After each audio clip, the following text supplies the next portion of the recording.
samples is the most important part of the business. As more samples you send, as better chances to get more orders. It's as simple as that. Samples brings orders, period.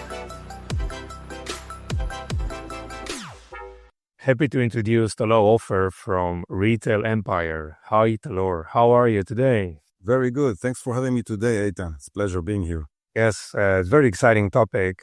Talor, going to talk about retail in the US. Let's start with a quick overview about you and what you do at Retail Empire. Sure. So basically, I've been doing retail for the last 25 years. When we say retail, we mean selling products to chain stores, physical stores, brick and mortar. That's what we call it. My focus is in the US market alone. And I've been doing this, as mentioned earlier, for more than 2 decades. In the last couple of years, we have a rep agency where we introduce vendors to retail buyers. That's basically what we do. Yes. And again, it's very, very important channel, right? I mean, a lot of brands are going D2C, but D2C is so difficult today across every channel. And for me, I mean, I truly believe in this B2B approach. It's something that should be considered by any founders out there. So what makes brands truly ready for big box retail beyond having a great product? So I think the first and most major thing in being ready for retail is actually having, all the supply chain, which is something that most of the eCommerce, Amazon / Walmart, Shopify sellers do have already. But for some reason, a lot of vendors are not really aware to the fact that they have most of what they need in terms of going into retail, into being on shelf with their products. But that's the most basic thing. Apart from that, or on top of that, I should say, there's also a couple of small things that you need to have, which is retail packaging. First and most, because eventually your product is not being sold on a paper like a page or URL, but rather on a shelf. So someone is passing by your product, and if they look at the packaging, they need to understand in seconds what they're looking at. And once they do, then there's attention to your products. Second thing I would say is what we call language, like the retail language. It's not a big deal. You can learn it. You can dive into it. You can even swim in the water without even know how to swim at the first steps. But eventually there is a language. And at the same way that you know all the terms in Amazon, this language is something that you learn on the go, as far as, I'm seeing in our business. And this looks very great. And looking into this new year, 2026, when do you suggest founders consider going retail? I mean, is this something that they need to consider like at the get-go of launching the brand or at a later stage? So I think something that I'm generally saying every year, and then I'll say something specifically for 26. So every year I'm telling vendors all the time, across all channels that I have with my audience, that, we already have at least 90% from what you need for kicking off in retail. And there's no reason really why not to jump in and start selling, wholesale bulk big orders. But then, because eventually the entire online in the US is 15%, 15, that's right. And then, missing the other huge part of the cake is not a good idea. But then specifically for 2026, I think what I'm seeing is a couple of things. I'll touch the major point of them. And I'm seeing that decisions are being taken very, very fast. And we have not seen that before. Typically a buyer would take their time, and they would take, a couple of weeks until they really see the samples and know exactly what they're going to, and if this is like a good fit for their stores. But now it's happening far more fast. And that's, I believe, because a couple of different things that is happening in the market. The first, most, I think, bolded thing is that Trump taxes, Trump tariff, what was implemented last year, got to the market. And then a lot of buyers, a lot of retailers understood that they have to act very fast. So those who acted fast before the tariff were really implemented into law, they took, the inventory they should have, and then they sold it with the old price, but getting, the same retail price rather than buying it in new price, which is reflecting extra percentage of tax, depends on the product, of course, and age and the code and everything, HTS. But then that's thing that made, I think, retail move much more fast than it used to move in previous years. So this is something that we definitely see in 2026. which is a good thing, right? I mean, if you're gonna get a quick feedback, right, about your product, I think it's great, and it's also worth mentioning that the majority of U.S. commerce in general is still offline, right? I think it's more than 70%. Although e-commerce is growing much faster than offline, let's say brick and mortar, and half of the online business is Amazon, right? So there are a lot of founders are just going D2C and fighting all this smaller share when you have this huge opportunity. Also, although probably requiring more robust kind of structure and matureness in the company, right, to operate. But definitely, this is something that they need to take into consideration. So, Talor, from your experience, what are the most common reasons retailers reject brands? Usually. I think a brand that is transmitting the feeling that they are just buying and selling rather than creating a real brand with a solid story behind it and cool branding and some social media traffic. That's one point that can make them fail. That's because the buyers are eventually looking at the brand thinking, okay, the first and major point is to have them on shelf or not. But then this is something that most of the people are not aware of, even from my industry, that buyers are walking on bonuses. That means that around December, end of the year, which just happened a couple of days ago, the buyers would get or not a huge bonus. And the bonus is depending on the success of the products that they brought in. So if they bring successful products and they sold, that's where they're going to see, fat and big bonus. And if not, if not. And what affects the sales is not only the products themselves, but also the way the vendor is acting. So suppose we have a vendor that is delaying samples and delaying with shipments and short shipping and stuff like that. That's going to cause eventually to, negative growth of the sales for the retailer. And the buyer will look at this thinking, okay, this seller is, they have great products, everything is good, but still, the way they fulfill everything, the way they act in the business and spoil me, I would say, as a buyer, is not as good as the others. So I would rather, go with the others that are, like a Swiss clock, and then everything is on time, everything is accurate. If I need some extra inventory, they always have it for me ready, or even if they need to, quickly reproduce and ship it and everything. So I think they evaluate, the buyers are evaluating the vendors based on a lot of factors, but one of the biggest factors is how they deliver everything in terms of the buyer. So some vendors might, deliver everything and do it perfectly, and others would, get stuck in the process, starting to buzz the buyer saying, hey, what is this term? I don't know this term. Well, can I fill up this paper later on? Small questions and things that are, pain in the neck for the buyers. And then rather than them having some focus on sales and bringing more products, they have to deal with, all these painful points, I would call it. Okay. So yeah, this is definitely Clear. And what are the buyers thinking? I mean, how they make decision in 2026, you think? So I think price is one thing that is going to be really focused on this year. And I'm not talking about having cheap prices or cheap products. I'm talking about price in general in terms of wholesale pricing. So you have the MSRP, which is the retail price, the price you're selling to the consumer, whether it's on Amazon, on shelf, it's the same price and it should be aligned across all platforms. Otherwise, it's going to kill either one of them. But then the wholesale pricing it depends on the retailer. So if you're looking at companies like Nordstrom or Michaels or Goldman's, those companies usually trying to buy around 50% of the MSRP. So if your product is selling for $50, they would try to buy it for $24, $25. And then the off-price retailers would try to buy it for like 30, 35%. So you're going to end up with $15 to $17 on the same product. But, and it's a big but, it looks now like the wholesale pricing is going to go lower for a lot of buyers. And that's because they're, again, driven prices as for, being skeptical about what's going to happen with all the tariff and implementation of the tax again. But not only that, but also the market becomes more and more competitive as the time, moves on. You look at other platforms like TikTok and Instagram and others that are taking quite a nice bite from the cake, and they want to make sure that they are, delivering enough profit from themselves. Now, if until now, actually, companies like let's say Nordstrom would work on 45 to 55% of markup. Now they would want, so let me close my phone. Now they would want to work on a bigger markup because they have expenses that they didn't have last year's. So this is affecting, the business and pricing. And I think it's a major point that we're seeing. Got it. Can you share with us the process of working with the retail empire? qualify your opportunities as well, right? And once they are screened and are ready to go in terms of your internal processes, what exactly happening, in your process inside your company?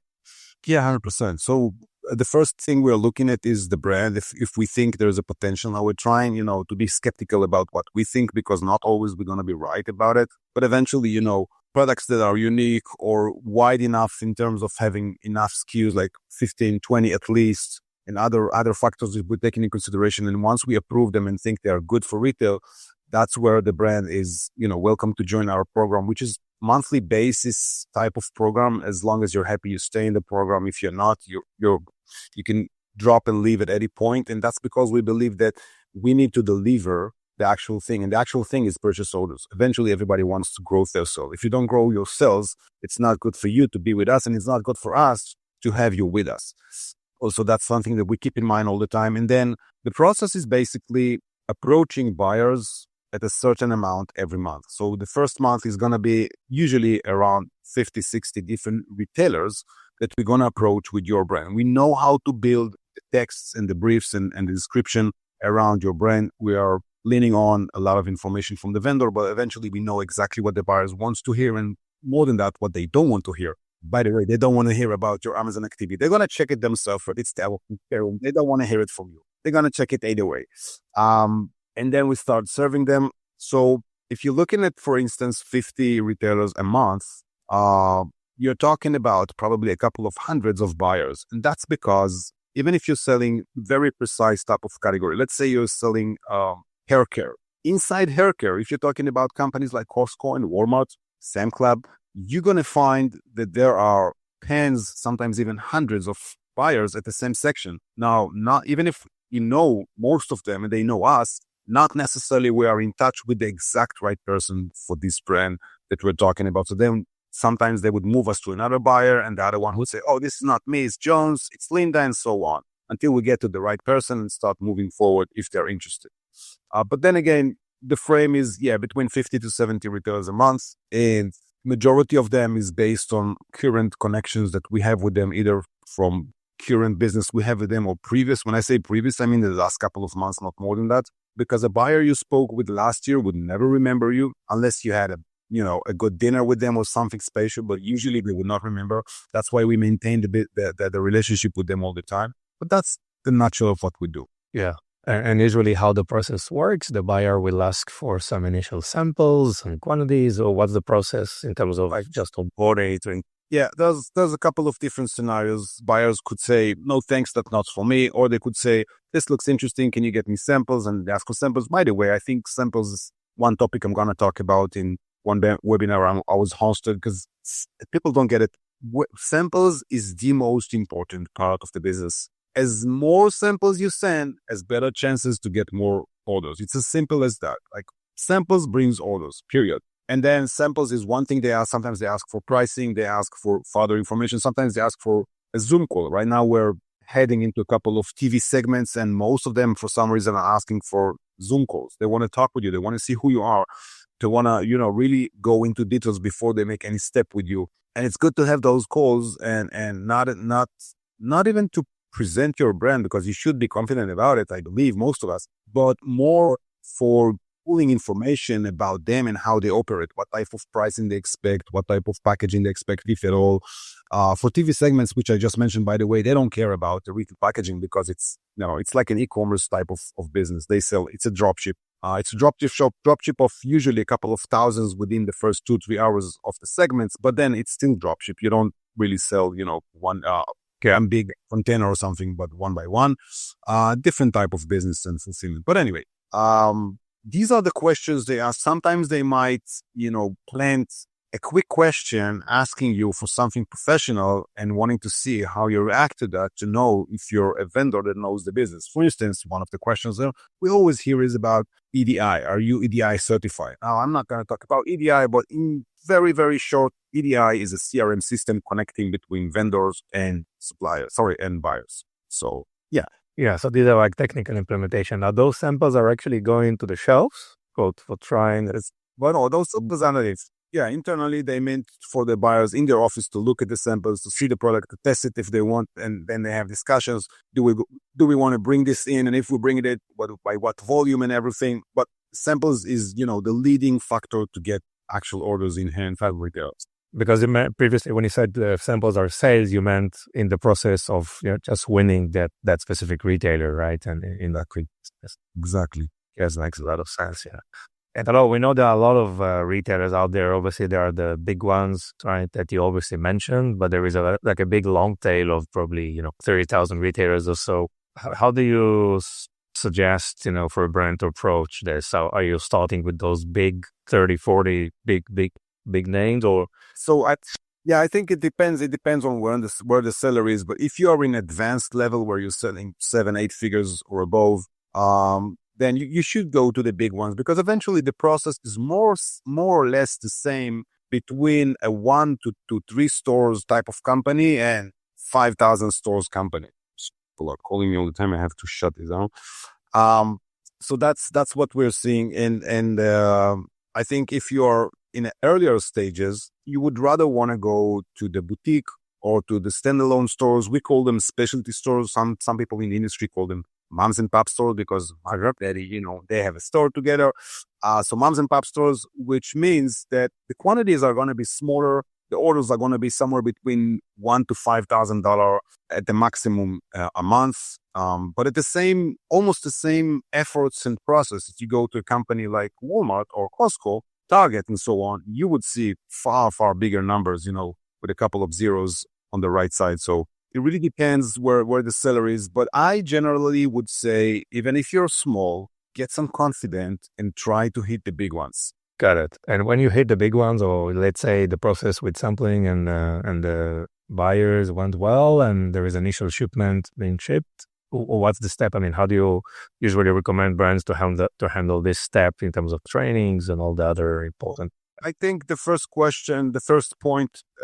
step that you would expect is the setup. And if it doesn't come to the setup, then you would bring it up. That would be a very good point to do as a vendor saying, can you please advise how's the setup process on your side if you want to share it with us files and everything? Because the setup, well, if you look at companies, small ones with 100, 200 stores like Ocean State, Joblot, Menards, Gaves, all these companies, the setup file is something that you could fill within 2 minutes. It's just your name, ID, and so on, address, shipping address, and everything. But if you're looking at bigger companies like Costco and CVS and others, Walmart, of course, the process is heavier. There's going to be much more files. You're going to have to know what you're doing. And if you don't, you can just start and learn it. It's not something crazy to learn, but it's something that you definitely need to know. And by the way, this is something that in our service, which we spoke about earlier, we provided as part of the service. We help, vendors with the setup and everything, just assuming that it's easier for them and faster if they, use us to fill out all these forms. And then once the forms are in,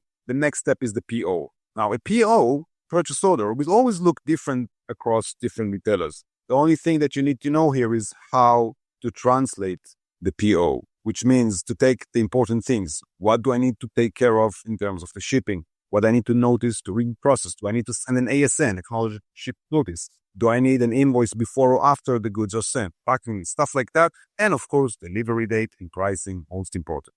Sure.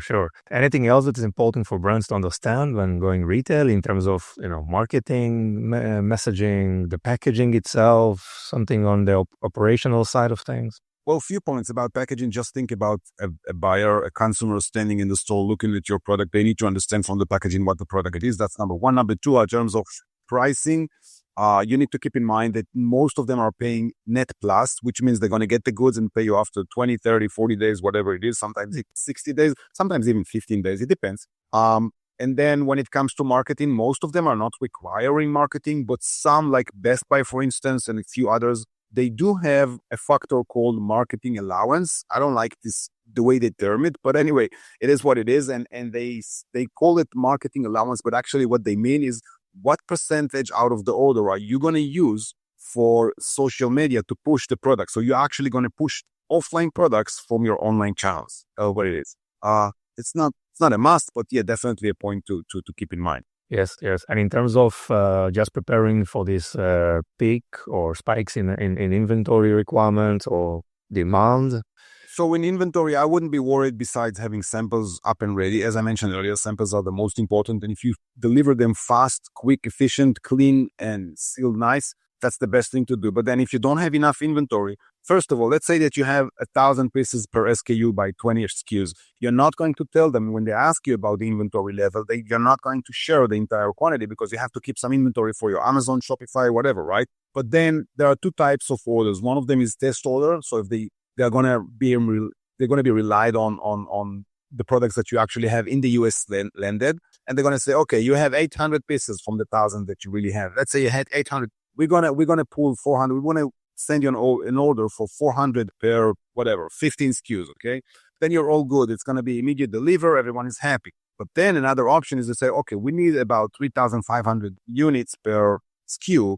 So please advise delivery date. And that's because they know that you need to go back to the manufacturer and, supply chain, make sure that, for instance, if you're producing in China, like I was doing for a couple of years, then it's going to take 30 days, 60 days, sometimes even 90 days, but they're going to give you that time because they know exactly how it works in terms of, vendors and manufacturing. Yeah. So usually, Talor, how long this, let's say, sales cycles takes, from just initial introduction and your work that you do until sampling stage and then actually the fastest we've seen of getting an order was between 3 or 4 weeks, something like that. It's very fast. Typically it's going to be a process of somewhere between a month and a half up to 2 months. But with some companies like Costco, for instance, the minimum you're going to get into the process until you get a PO is going to be 1 year. Specifically, a couple of specific companies, especially with Costco, they move very slow and they have a reason for doing so. It's another topic. Yeah, interesting. In terms of internal technology system or other supporting system from the brand side to support that process? Well, you can use an EDI. There are a lot of different companies in the market, but you can also use a company like GoFlow, which I think you also know, or Method CEO, right?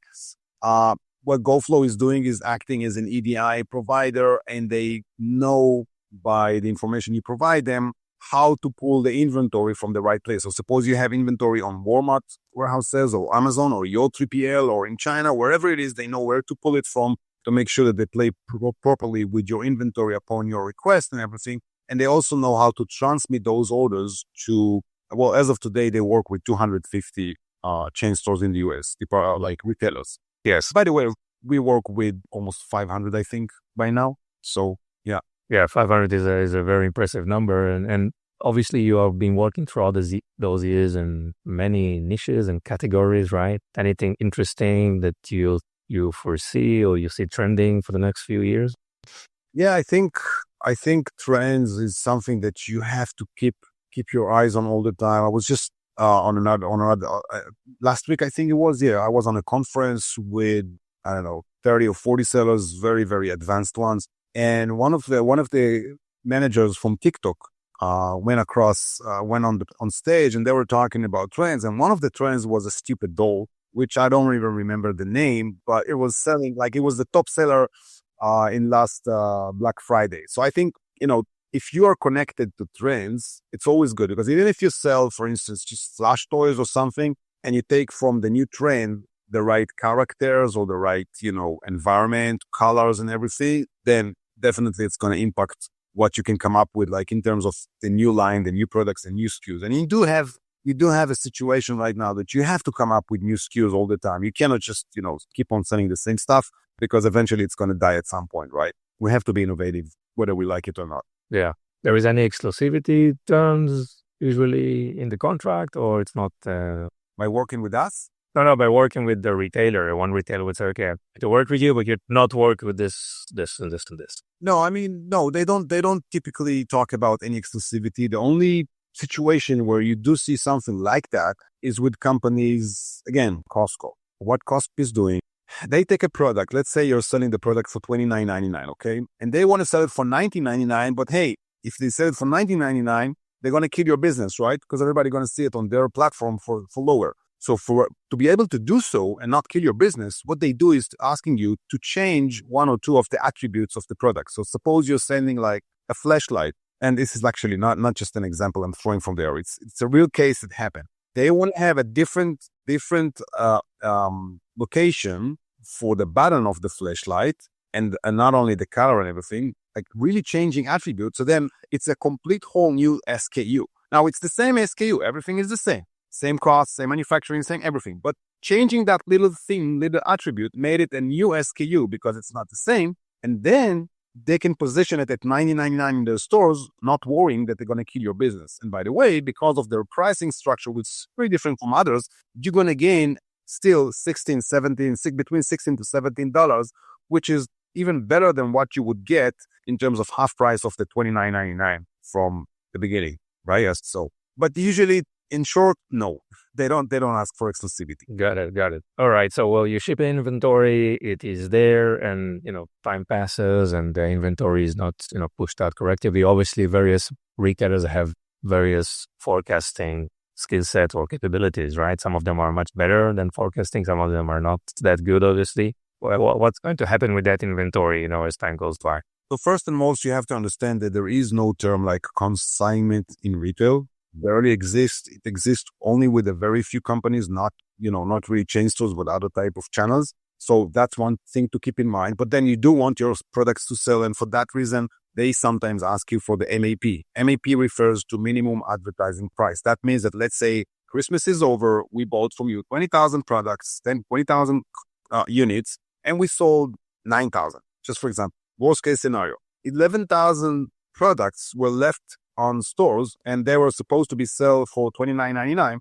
Now the MAP says that if that happens, they can sell it for $15, $12, whatever, just to get rid of it and not to be, left with the damage. But they call it MAP because it's minimum advertising policy. And it's a policy because they have to tell you when it happens so that they don't kill your listing on Amazon or whatever. By the journals, obviously. Yeah, so they share information, they consult with you, and they actually notify you.